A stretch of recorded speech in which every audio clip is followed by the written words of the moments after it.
میں آج بہت خوش ہوں کیونکہ کوئٹہ میں میں نے آج کوئٹہ کے عوام نکل کے دیکھا ہے.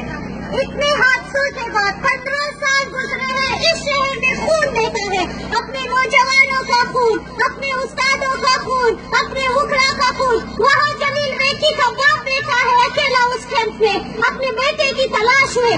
آج تک کوئی اس شہر کے لوگ نہیں نکلے تھے.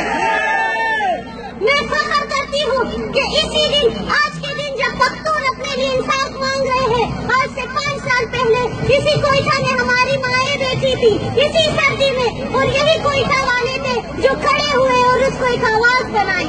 یہ قبائلی وحشی نہیں ہوتے ہیں, قبائلی سمجھتے ہیں, قبائلی محروم ہے, قبائلی دبے ہوئے ہیں, اس لیے نہیں بولتے.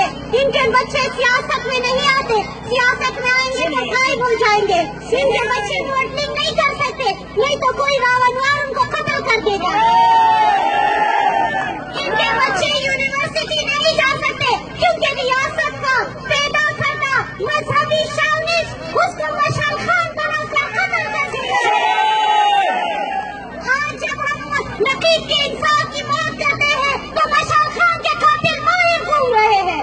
آج ہم مشعل کی بھی بات کریں گے, نقیب کی بات کریں گے, اور ہر اس بچے کی بات کریں گے جو ریاستی پالیسیوں کے بین چڑھا, جو اس نصاب کے, اس جھوٹی تاریخ کے بین چڑھا, جہاں پہ بلوچ باغی ہے, جہاں پہ پشتون وحشی ہے, جہاں پہ گلگتی پہاڑی ہے, جہاں پہ سندھی تو غدار ہے, تو پھر وفادار کون ہے یہاں پہ؟